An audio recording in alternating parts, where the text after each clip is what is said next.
cores, para que a gente tire as dúvidas de vocês em tempo real.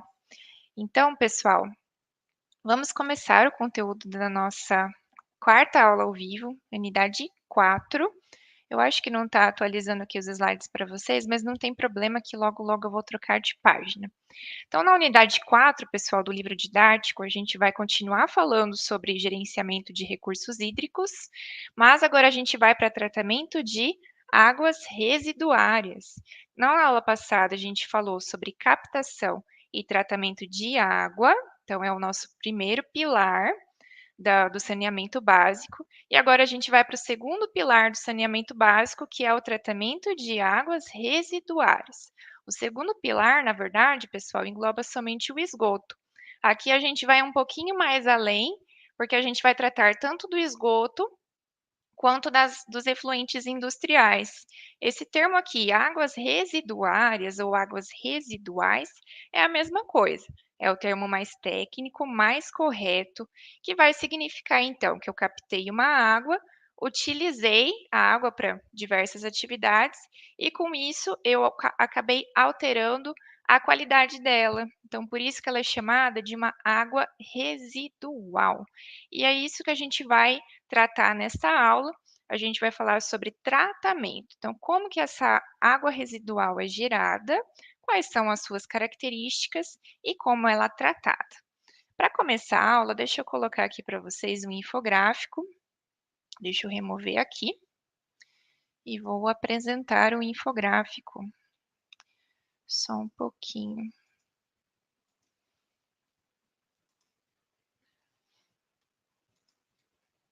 Deixa eu colocar aqui. Na aula passada, eu apresentei um infográfico sobre tratamento de água, sobre captação e tratamento de água. E agora eu vou estar mostrando aqui para vocês esse infográfico de indicadores do esgoto. Lembra que a gente falou nas últimas aulas que a gente tem uma meta de universalização dos serviços de saneamento básico.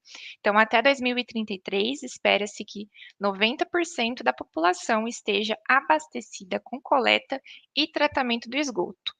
E quando a gente olha esses dados aqui, ó, que são dados de 2022, lembra que os dados são retroativos. Agora, em 2024, foi lançados os dados que foram coletados e trabalhados no ano de 2023, que são relativos ao ano de 2022. Então, as informações, elas demoram um pouquinho para chegar disponível aqui para a gente, principalmente quando é algo mais elaborado, né, como essa questão dos mapas interativos. Então, aqui, ó, dados de 2022, a gente percebe que, ó, 60%, 60,73% do esgoto gerado no Brasil é coletado.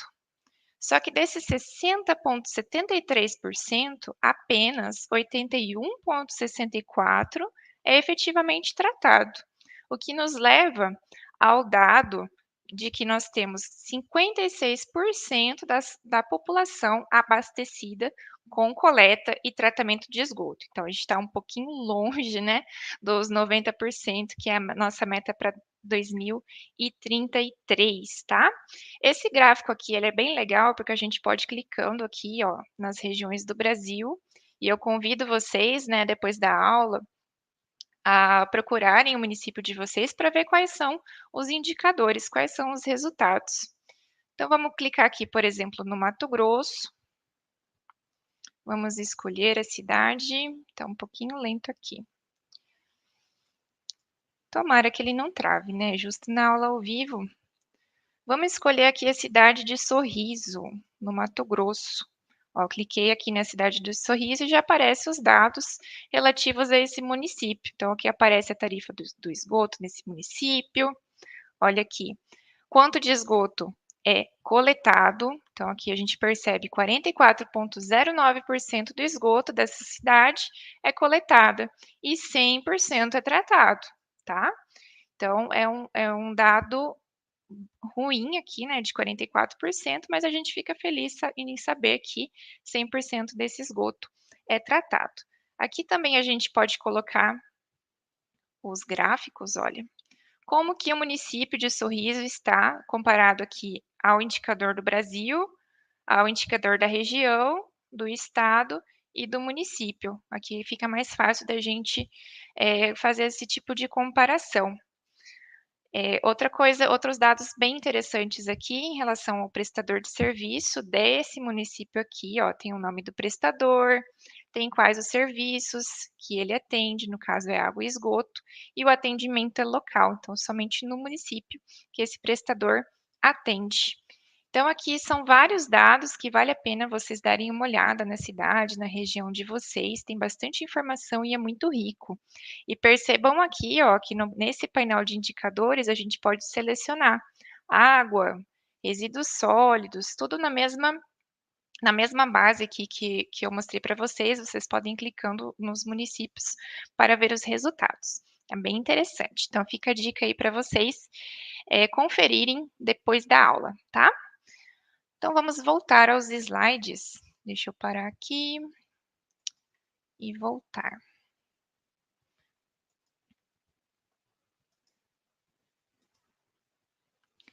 Compartilhar.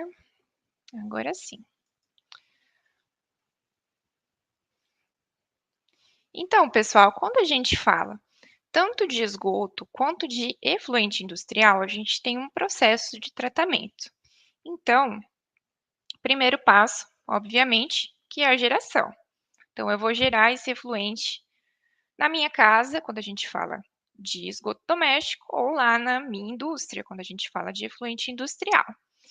Esse efluente, então, ele vai ser coletado e vai ser conduzido à estação de tratamento.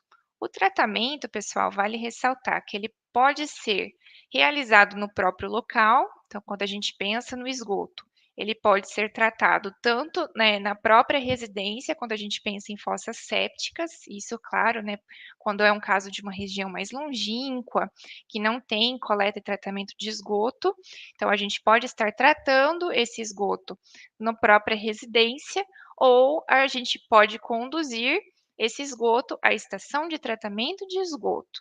Da mesma forma, na indústria, eu posso gerar o efluente, se ele for em pequena quantidade, muitas vezes a indústria ela não acaba investindo numa estação de tratamento de efluentes na própria indústria. Ela opta por armazenar de forma correta aquele efluente e contratar uma empresa terceirizada para realizar o tratamento lá no outro empreendimento. Então, é o que a gente chama de tratamento off-site, então fora do local. A gente tem esses dois tipos. E quando a gente pensa em tratamento, temos aqui duas questões que são primordiais, porque a gente sabe que existem várias tecnologias de tratamento, a gente sabe, né, que existem tecnologias mais simples, tecnologias mais avançadas, e para eu conseguir definir um tratamento eficaz para despoluir esse efluente, esse esgoto, a gente sempre se faz duas perguntas. Primeiro, conhecer o efluente. Como que eu conheço o efluente? Pela caracterização dele. Então, lembra na aula passada que a gente viu os padrões de qualidade da água? A gente também tem os padrões de qualidade do efluente. Então, fazendo essa caracterização, eu conheço o meu efluente e eu vou entender um pouco mais sobre a carga poluidora dele e conseguir definir um tratamento adequado. O segundo ponto aqui, ó, é conhecer o corpo receptor ou conhecer a destinação. Como assim, né? Quando a gente pensa aqui em lançamento, eu vou estar, depois de tratar o efluente, eu vou lançar este efluente tratado em um corpo receptor. E eu preciso conhecer esse corpo receptor, e aí a gente vai lembrar da aula passada da CONAMA 357, a resolução CONAMA 357. Lembra que a gente viu que os corpos hídricos, eles são classificados? Existem diferentes classes? Então, quando a gente lança um efluente em um corpo receptor, em um corpo hídrico, a gente precisa lembrar da CONAMA 357 e lembrar dos padrões de qualidade que aquele corpo receptor deve obedecer. Então, após eu fazer o lançamento desse efluente, eu não posso poluir esse corpo receptor mais do que a classe vai estabelecer. Então, após o lançamento, todos os parâmetros de qualidade devem continuar sendo respeitados. Eu não posso ultrapassar os valores que foram estabelecidos para a classe daquele corpo receptor. Este é um ponto. Agora, por que conhecer a destinação? Aqui a gente tem duas opções. Ou a gente lança num corpo hídrico, ou a gente faz o reuso desse efluente. A gente consegue sim, pessoal, reutilizar o efluente tratado para várias finalidades. E dependendo da finalidade, eu vou precisar de uma qualidade mais ou menos elevada ali. Se eu tiver, por exemplo, contato humano com aquele efluente tratado, eu vou precisar passar por vários processos de tratamento para que eu garanta a segurança daqueles usuários. Agora, se aquele efluente tratado, aquela finalidade da água de reuso, eu não vou ter contato com o ser humano, vai ser ali para um sistema de resfriamento, vai ser ali para irrigação, para lavagem de calçadas, eu não preciso de uma qualidade tão elevada.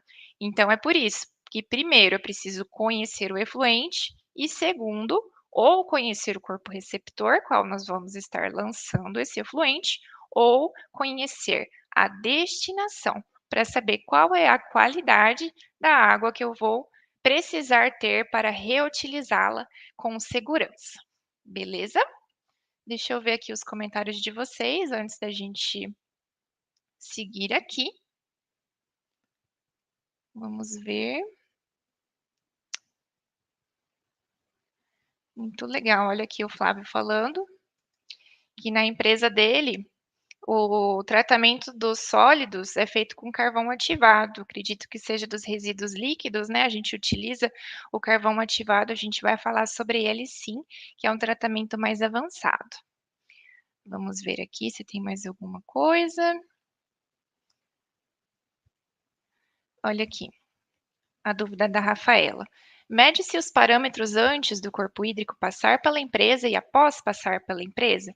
Sim, Rafaela, geralmente, antes daquela indústria conseguir o licenciamento ambiental, ela vai precisar conduzir várias análises de caracterização do ambiente. Então, sim, muito provavelmente, né, na grande maioria das vezes, o órgão ambiental pede para que seja feita a caracterização daquele corpo hídrico. Aí lá naquele estudo vai dizer, né, qual que é a cor do corpo hídrico, turbidez, vários outros parâmetros, para que depois da atividade, durante o processo de monitoramento, o órgão ambiental consiga avaliar se aquele corpo hídrico está ou não com a mesma qualidade.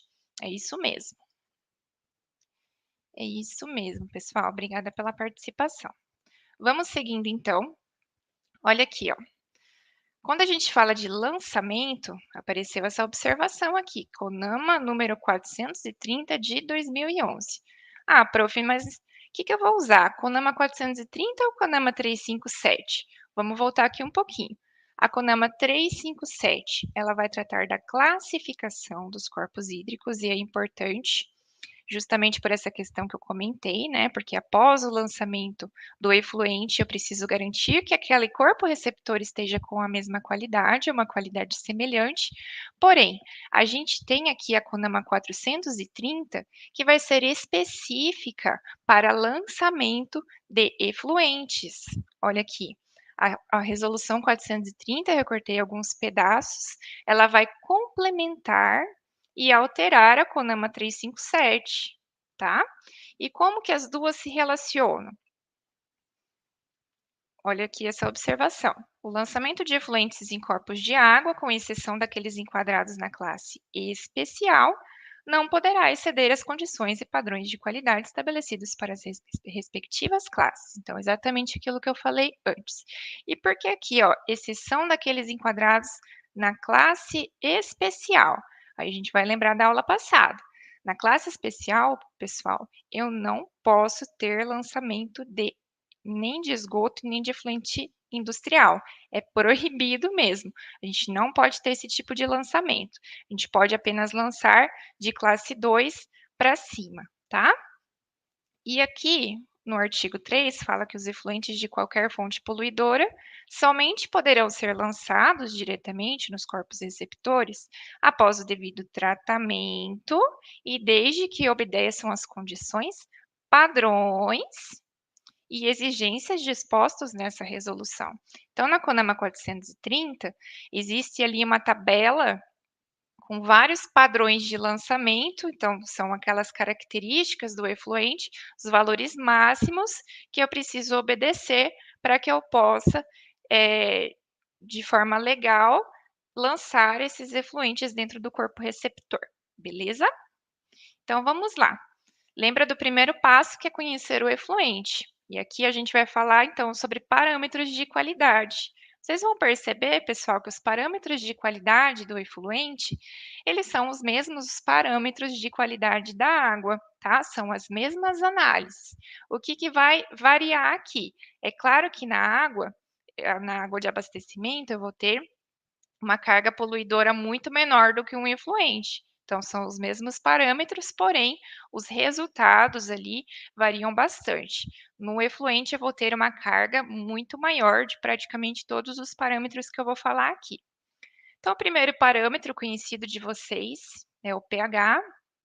Lembra do pH, né, que tem uma escala ali de 2 a 12. Por que que é importante, né, a gente conduzir análise de pH? Principalmente por conta das incrustações. A gente sabe, pessoal, que dependendo do pH, a gente pode estar danificando as tubulações e o nosso sistema de tratamento. Então, por isso é um parâmetro muito importante. Depois nós temos a alcalinidade, que muitas pessoas acabam confundindo, não é a mesma coisa que pH, é um parâmetro diferente, tá? A alcalinidade, ela é a capacidade de neutralizar ácidos. Então, como assim? Eu vou estar testando o efluente, vamos imaginar aqui que eu peguei aquela amostra de efluente e vou ali adicionar ácido. Vou adicionar ácido, vou adicionar ácido. A alcalinidade, ela vai nos dizer ali o máximo de ácido que aquela amostra consegue conter sem que o pH se altere, tá? Por isso que estão extremamente relacionados aqui. A alcalinidade, diferente do pH, ela é medida em miligramas por litro de bicarbonato.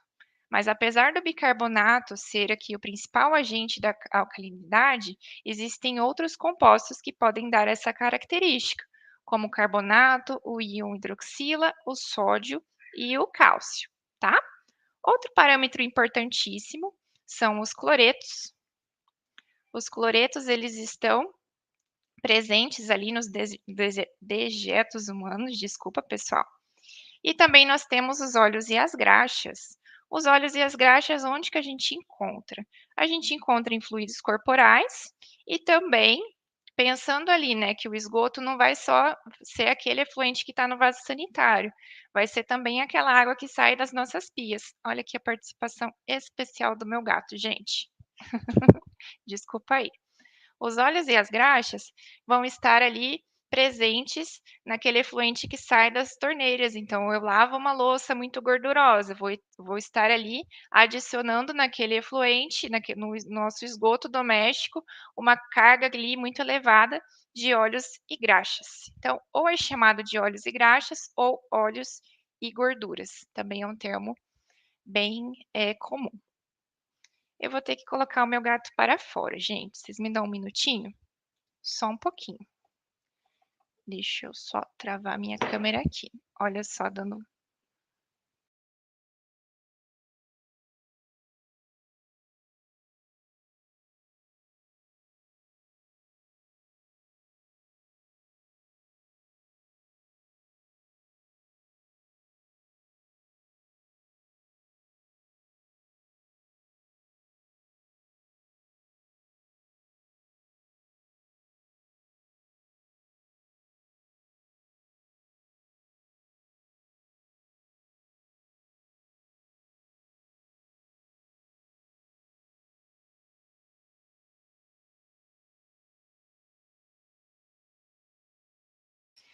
Desculpa, gente, além dele ficar aqui atrapalhando, a hora que eu fui tirar ele da sala, ele começou a correr para lá e para cá, ainda bem que eu desliguei a câmera. Ao vivo acontecem essas coisas mesmo, né.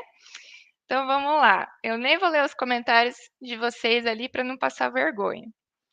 A gente estava falando sobre óleos e graxas, e agora vamos voltar, pessoal, eu sei que atrapalhei a concentração de vocês. Vamos falar de sólidos.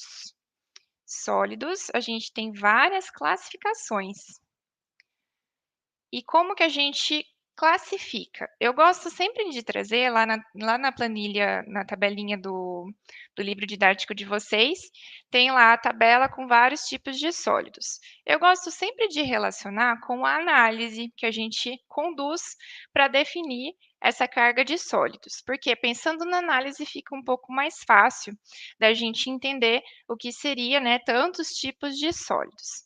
Então, primeiro a gente tem os sólidos totais. Como que a gente define os sólidos totais? Pense lá no esgoto doméstico. Peguei uma amostra de esgoto doméstico. Tenho ali uma fração sólida e uma fração líquida, tudo misturado, tá? Então, se eu colocar essa amostra com a porção sólida e líquida dentro de uma estufa e programar ela aqui a 105 graus Celsius, o que que acontece? A água vai evaporar e eu vou ter apenas sobrando ali a fração de sólidos totais. Isso aqui que a gente chama de sólidos totais. Mas esses sólidos, eles podem ser classificados também por tamanho e estado, tá? Aqui a gente vai ter os sólidos em suspensão e os sólidos dissolvidos. E lembra lá da aula passada, pessoal, que os sólidos em suspensão, eles vão dar uma característica aqui, que também é um parâmetro de qualidade, chamado de turbidez. Então, aqui a gente tem a turbidez. E os sólidos dissolvidos, eles vão nos dar a cor.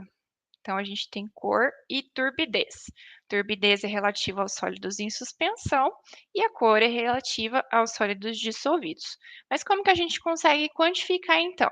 Em um simples processo de filtração. Então, olhem aqui esse aparato. Esse aparato é um aparato de filtração simples. Então, aqui, ó, no funil, eu vou colocar um papel filtro. Papel filtro bem semelhante ao filtro de café, tá? Um papel qualitativo. Vou colocar o filtro e eu vou despejar a minha amostra. Pensa lá na amostra de esgoto, que vai ter a fração líquida e a fração sólida. Vou despejar aqui e o que que vai acontecer? Parte dos sólidos vão ficar aqui, retidos pelo filtro, que são chamados de sólidos em suspensão, e parte vai passar por esse filtro aqui. E o que passa são os sólidos dissolvidos. É até um pouco lógico, né, quando a gente pensa na análise, diferenciar o que que é um sólido em suspensão e um sólido dissolvido. E é por isso que a gente fala, pessoal, que a turbidez ela é mais fácil de ser removida, porque, lembra lá, a turbidez são sólidos em suspensão, então são sólidos aqui que conduzindo uma simples filtração, eu já consigo separar. Agora, a cor é mais difícil de remover porque são sólidos dissolvidos, então com uma simples filtração, um processo físico, eu não consigo remover a cor. Vou precisar de processos químicos, processos um pouco mais avançados. Então vamos lá. Classificação pelas características químicas. Qual que é a análise que eu vou conduzir aqui? É uma análise nesse equipamento bonitão aqui, ó, que é a mufla. A mufla não é a mesma coisa que estufa, tá? Essa aqui de cima é a estufa. Aqui embaixo é a mufla. O que que eu vou fazer?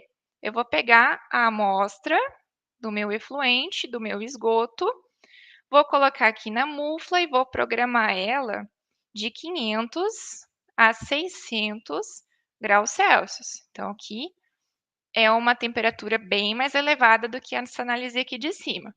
Então, vou programar ela de 500 a 600 graus Celsius, vou deixar ali um tempo. O que que vai acontecer? Alguns sólidos vão volatilizar, que é a fração orgânica, tá? A fração orgânica volatiliza. Então, são os nossos sólidos voláteis. E o que fica no recipiente são os sólidos fixos, eles permanecem ali intactos com o aumento da temperatura. Que geralmente são, né, os sólidos fixos? São os minerais, tá? É a fração inerte. E por fim, a última análise aqui, ela serve para classificar pela sedimentabilidade. É uma análise bem simples, em que a gente apenas despeja o efluente dentro desses cones. Esses cones eles são chamados de cones in Hoff. Então, eu despejo aqui o efluente e deixo ele ali paradinho no período de 1 hora. O que vai acontecer? Alguns sólidos eles vão sedimentar aqui no fundo, então são os nossos sólidos sedimentáveis, e a outra parte dos sólidos vai continuar ali na solução. Então, são os sólidos não sedimentáveis, beleza? Pensando assim na análise, penso eu que fica mais fácil de vocês entenderem, como são vários tipos de sólidos, a gente pensa na análise e consegue relacionar melhor. Beleza? Vamos ver. Aqui o André falando que ele utilizou a mufla para fazer análise de cinzas nos laboratórios de cana. É isso mesmo, a gente utiliza a mufla justamente para quantificar essa fração mineral. Então, o que sobra ali, né, dentro do recipiente, após a gente programar ali de 500 a 600 graus, são as cinzas. Você está certíssimo, André. E são os sólidos, então, você pode chegar e falar agora, né, que são sólidos fixos. Beleza? Ok, vamos lá, que tem bastante conteúdo hoje. Matéria orgânica. Matéria orgânica é importantíssimo, pessoal. É o carro-chefe quando a gente pensa em caracterização de um efluente. Por quê? É a partir da matéria orgânica que eu vou dizer, é o pontapé inicial, na verdade, né, para dizer se eu preciso de um tratamento biológico ou um tratamento químico, tá? E quando a gente fala em matéria orgânica, a gente tem 2 tipos. A matéria orgânica biodegradável, vamos começar por ela, que é a mais simples de entender, que é a matéria orgânica que ela é passível de degradação pelos micro-organismos. Agora, a gente também tem uma fração da matéria orgânica que não é biodegradável, ela não é passível de degradação biológica, e a gente chama aqui de matéria orgânica inerte. Então, é a lignina, acho que o composto mais, em maior quantidade aqui seria a lignina, pensando em esgoto doméstico. Está presente ali nos vegetais, no nosso metabolismo, ela praticamente sai intacta, então nos nossos dejetos ela sai intacta, e lá no sistema de tratamento de esgoto, ela também é bem difícil de ser removida. Então, é aqui que a gente chama de uma matéria orgânica inerte. E para quantificar a matéria orgânica, a gente tem métodos diretos e métodos indiretos. Métodos diretos, a análise mais comum que a gente tem, mais famosa, é o carbono orgânico total. Ah, mas por que a gente não utiliza tanto, né? Tanto se fala em DBO e DQO e não se fala tanto em COT. É porque, pessoal, é uma análise muito cara. O equipamento é muito caro, a análise é muito complexa, é bem delicada, na verdade. Então, prefere-se utilizar os métodos indiretos dentro do dia a dia da estação de tratamento, que é a medida da DBO e DQO. Deixa eu beber uma aguinha, pessoal, antes da gente continuar.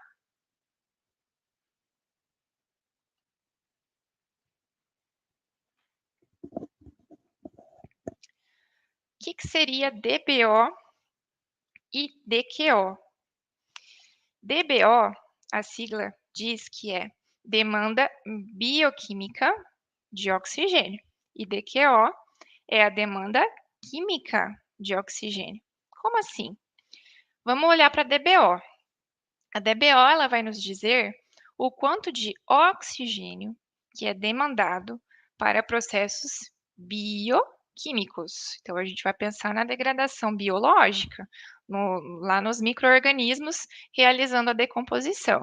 Isso seria o oxigênio demandado para processos bioquímicos, e é uma medida indireta da matéria orgânica. Agora, por outro lado, a gente tem a demanda química de oxigênio, que é o oxigênio que vai ser o oxigênio demandado para a oxidação química da matéria orgânica. Aqui a gente está pensando em processos químicos, que geralmente é a oxidação. Qual que é o grande problema da DQO? É quando a gente conduz a análise de DQO, quando a gente mensura esse oxigênio demandado para processos químicos, a gente está conduzindo uma oxidação, e nessa oxidação a gente vai ter a degradação tanto da matéria inerte quanto da biodegradável. Então, assim, ela acaba englobando os dois tipos de matéria orgânica. A gente não consegue ter uma noção muito grande do que é inerte e biodegradável. Por isso que, geralmente, nós utilizamos os dois parâmetros em conjunto nessa relação aqui DQO-DBO. É isso aqui que a gente utiliza, pessoal, para definir se a carga orgânica do efluente ela é elevada ou não, para saber se um tratamento biológico vai ser legal ou um processo físico-químico vai ser melhor, tá? Vamos pensar aqui na divisão, essa relação DQO-DBO, vamos colocar uma letra qualquer aqui para ela, um Czinho. Então, a gente tem aqui DQO dividido por DBO. A DBO, ela vai indicar uma matéria orgânica exclusivamente biodegradável. Então, é para ela que a gente precisa olhar aqui, porque vai ficar mais fácil. Se eu tenho uma DBO elevada, o que vai acontecer com a nossa relação? Pensa que eu estou pegando um número e estou dividindo por um número bem elevado. O que vai acontecer? Essa relação vai ser baixa, ela vai ser pequena. Então, na literatura, se diz o seguinte, que a relação ela é baixa quando ela é menor do que 2,5. E se ela é baixa, significa que a DBO é alta, então eu tenho uma fração biodegradável elevada.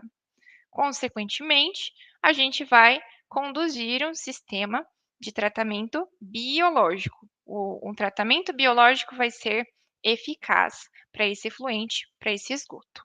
Agora, vamos pensar na situação contrária. Aqui, ó.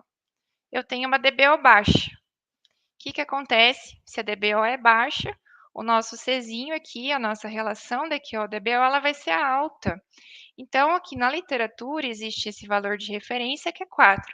Então, se a relação DQO-DBO for maior do que 4, significa que esse efluente, esse esgoto, ele tem uma fração inerte elevada. Ou seja, o tratamento biológico sozinho, ele não vai ser eficiente, não vai ser suficiente para tratar efetivamente esse efluente. Então, a gente vai precisar, muito provavelmente, de processos físico-químicos para complementar. E quando essa relação ela é intermediária, de 2,5 a 4, eu vou precisar de mais estudos para quantificar, para caracterizar esse efluente, antes de pensar ali numa ordem ali de tratamento, de propor um tipo de tratamento. Beleza? Vamos ver as dúvidas de vocês. Ó, qual é o teste que localizamos esses valores de DBO, DQO? A gente tem um procedimento, tá, Jefferson? Tanto para DBO quanto para DQO. Eu vou passar o material para vocês com o passo a passo dessas duas análises que são muito importantes para vocês terem uma noção. A DBO, ela é um pouco mais lenta, demora um pouco mais para a gente conseguir os resultados, porque ela vai medir essa degradação da matéria orgânica pelos micro-organismos, então eu preciso simular essa degradação ali. A DQO, ela é mais rápida, a gente tem um resultado mais rápido, porém, ela é um pouco mais complexa, porque a gente vai conduzir reações químicas para mensurar essa DQO. Mas é bem interessante essa dúvida, pessoal. Eu vou disponibilizar para vocês os procedimentos de mensuração da DBO e DQO, que eu acredito que vocês vão gostar. Beleza? Vamos continuando aqui. A gente não tem muito tempo para falar sobre todas as análises. Nitrogênio e fósforo, ou são outros parâmetros de qualidade já conhecidos de vocês, Lá na aula 2 a gente falou sobre eutrofização, a gente falou sobre o ciclo do nitrogênio, o ciclo do fósforo e a gente já viu que existem várias formas de nitrogênio e várias formas de fósforo. E de fato, quando a gente pensa em efluentes, pensando em todas as consequências que eles podem gerar nos corpos hídricos, é realizada, eh, frequentemente a quantificação do nitrogênio e fósforo, dependendo do efluente que a gente está utilizando, né? Se for um efluente com uma alta carga orgânica, a gente precisa quantificar com frequência o nitrogênio e fósforo. Então, o nitrogênio, a gente já viu, né, que ele existe na fórmula molecular, na forma molecular, na forma orgânica, como amônia, nitrito e nitrato. A gente consegue quantificar todos esses compostos aqui. Porém, em laboratório, o que é mais comum? A gente quantificar o NTK, o nitrogênio orgânico somado à amônia.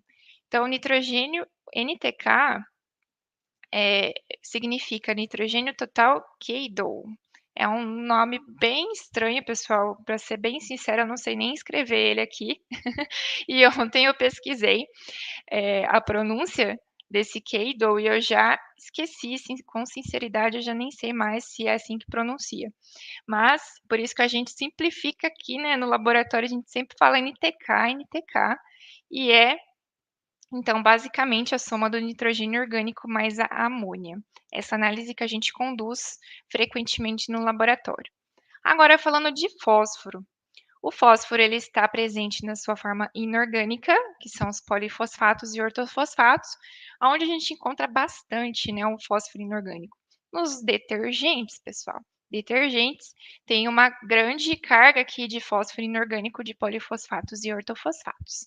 Agora, o fósforo orgânico, ele é ligado a compostos orgânicos de origem fisiológica.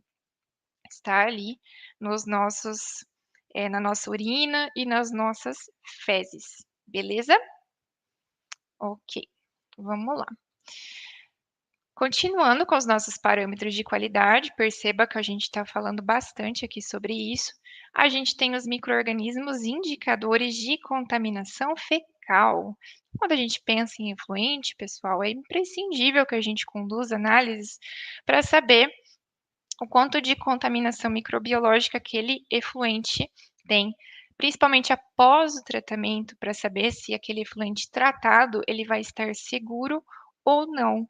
A gente usa então esses indicadores de contaminação fecal para caracterizar o nosso efluente.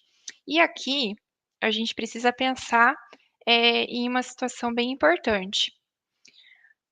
Nas nossas fezes, a gente tem uma infinidade de micro-organismos, uma infinidade mesmo. Então, os agentes patogênicos, além dessa ampla variabilidade que a gente tem, as análises elas são difíceis. As análises elas são têm uma complexidade muito grande.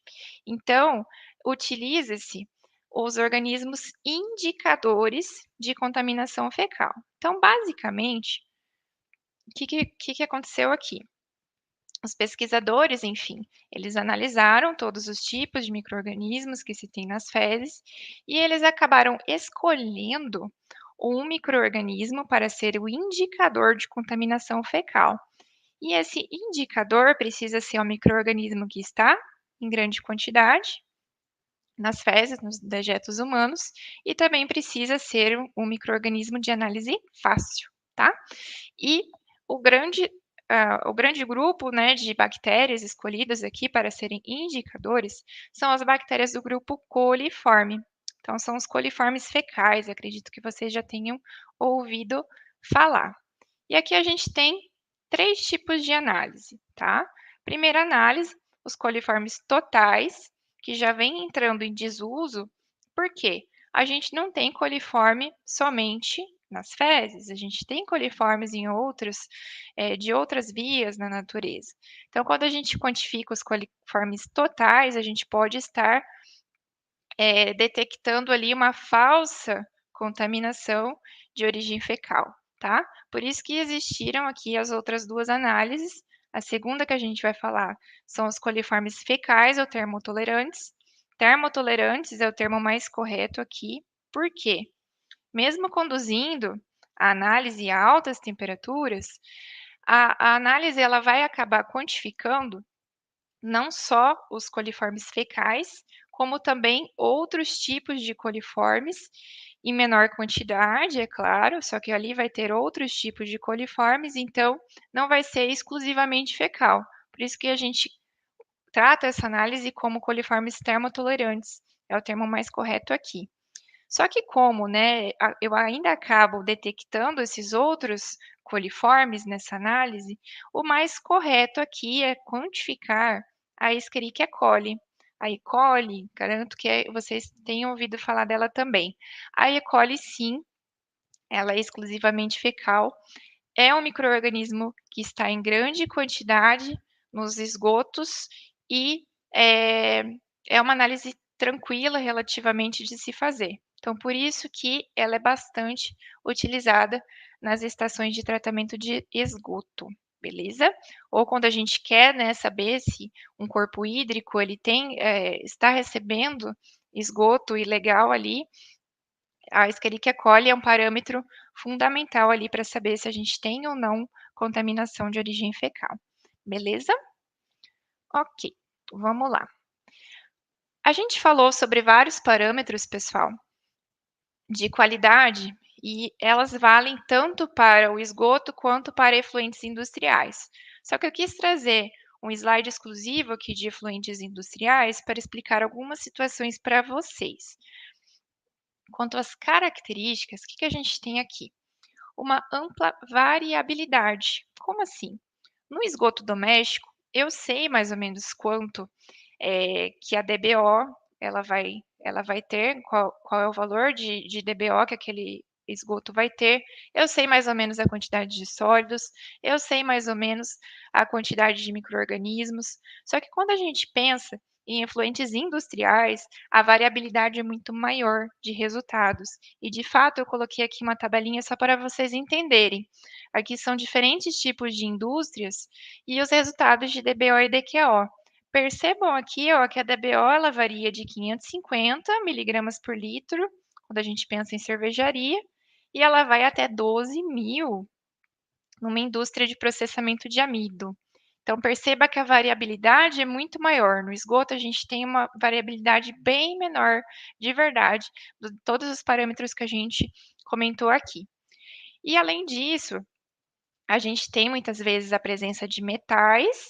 Os metais eles são tóxicos e, além disso, eles acabam inibindo os micro-organismos. Então, quando eu conduzo um tratamento biológico, um tratamento cujo princípio ali é a atividade dos micro-organismos, degradando aquela matéria orgânica, fazendo despoluição daquele efluente, se eu tenho metal e eu inibo a atividade dos micro-organismos, eu não tenho tratamento. Então, o tratamento ele acaba tornando-se ineficaz.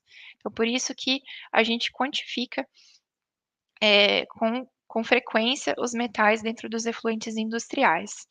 E outro tipo de efluente, de poluente que a gente tem são os micropoluentes orgânicos e os contaminantes emergentes. E os contaminantes emergentes a gente já conversou na aula passada sobre eles.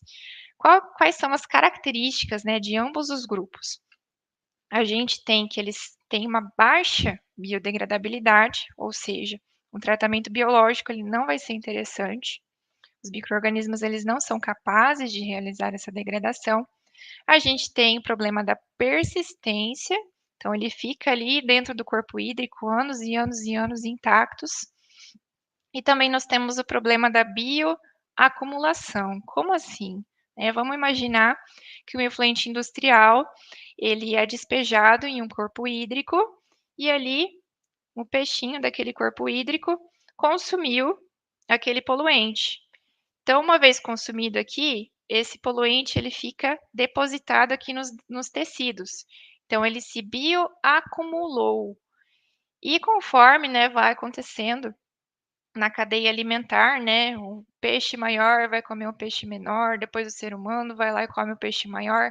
Esses poluentes eles vão passando ali, né, de organismo a organismo. Por isso que a gente tem tanto a bioacumulação que é a acumulação nos tecidos, quanto a biomagnificação, que é a persistência desse poluente ao longo da cadeia alimentar.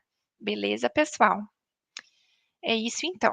A gente vai agora para o tratamento de efluentes e eu já adianto para vocês aqui que não vai dar tempo da gente falar sobre todos os processos e eu já preparei uma aula extra para vocês sobre os processos de tratamento.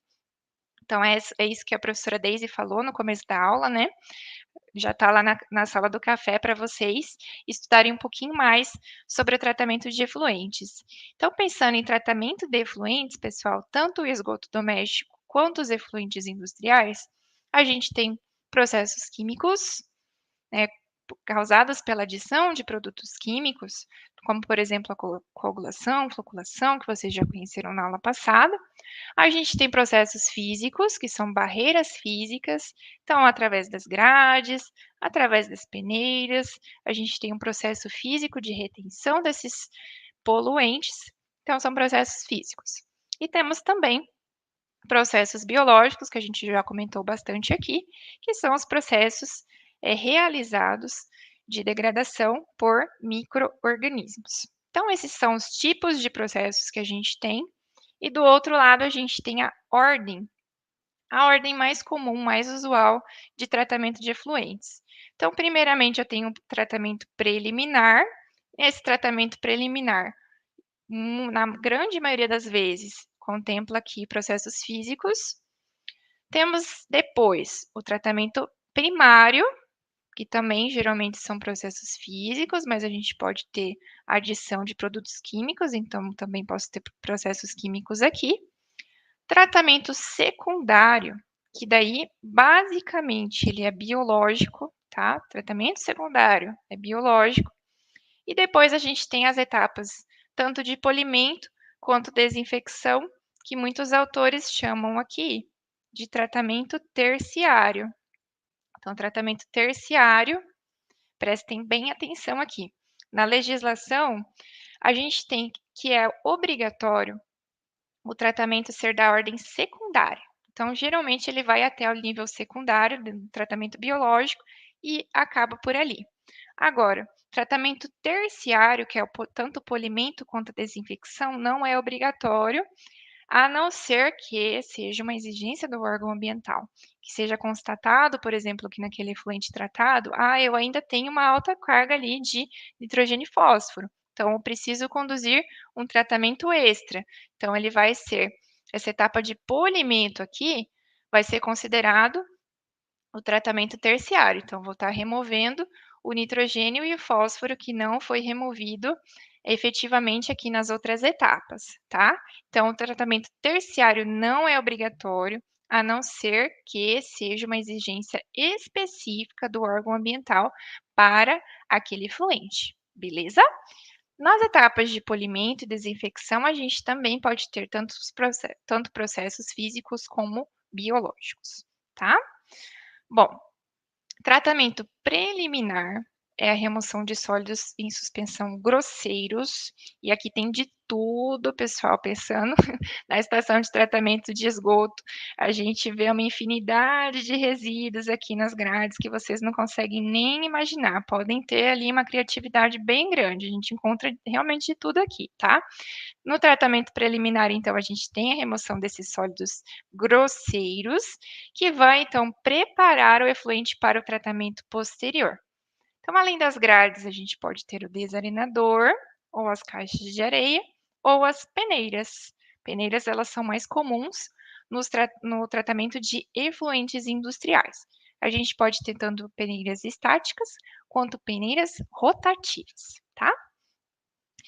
O tratamento primário, a gente vai remover aqui parte da DBO, ou seja, parte da matéria orgânica biodegradável, na ordem ali de 25 a 35%. E aqui o principal agente são os decantadores primários. Aqui tem uma figura só ilustrando, pessoal, só para a gente não estourar aqui muito tempo, eu só vou explicar aqui o tratamento primário para vocês. No tratamento primário, a gente tem esse tanque aqui, que é o decantador primário. Eu vou deixar o efluente descansando aqui por um certo período, o que que vai acontecer? Parte dos sólidos vão ficar aqui no interior, no fundo do tanque, tá? Aqui a gente chama esses sólidos de lodo, e parte vai ficar aqui em cima. Os óleos e as gorduras são sólidos flutuantes. Então, aqui a gente separa tanto o que está aqui no fundo do tanque, quanto o que está aqui na superfície do tanque. Aqui é uma pá giratória que vai estar separando aquilo que está aqui em cima. E aqui embaixo também a gente tem uma limpeza periódica, beleza? Então, no decantador primário, na estação de tratamento de esgoto, geralmente é só isso. Agora, em um efluente industrial, aqui a gente já pode aproveitar o decantador primário e adicionar um produto químico, um coagulante químico, conforme a aula passada, que eu já expliquei, né, o que seria coagulação, floculação, a gente adiciona esse coagulante e já realiza esse processo físico-químico, tá? É bem interessante porque daí a gente já minimiza essa fração da matéria orgânica que é inerte, que vai acabar atrapalhando o tratamento secundário, que ele é, ó, pessoal, uma etapa biológica, conforme eu falei para vocês. Beleza? Então, quem realiza o tratamento secundário são as bactérias, fungos e protozoários. E a gente tem a remoção da matéria orgânica, então aqui a gente já removeu um pouquinho da DBO, de 25 a 35%, e aqui a gente tem a remoção do restante da matéria orgânica. É isso, pessoal, acho que eu vou finalizar por aqui. A gente já estourou bastante a aula. Lembrando que eu já gravei a aula adicional da unidade 4, onde eu vou explicar aqui os diversos tratamentos secundários que a gente tem. Então, tem as lagoas facultativas, reator WASB, os lodos ativados, o tanque séptico, que são as fosas sépticas, que também é importante a gente saber como funciona. Vou falar sobre o tratamento terciário, que como a gente viu lá, é a etapa de polimento ou de desinfecção. Vamos falar, retomar um pouquinho sobre os padrões de lançamento, que é a CONAMA 430, que eu já comentei para vocês no, no comecinho da aula, e vou falar também sobre reuso. Inclusive, eu vou dar aqui 2 exemplos de empreendimentos, é muito interessante isso aqui, que utilizam sistemas de tratamento para reutilizar o efluente tratado. Beleza, pessoal? Agradeço a participação de vocês, agradeço a presença de vocês aqui. Desejo a todos ótimos estudos. Vou lembrar de colocar o material lá sobre DBO e DQO para vocês estudarem. E não deixem de assistir a aula extra, que está bem interessante. Beleza? Então tá, boa semana e até a próxima aula. Tchau, tchau.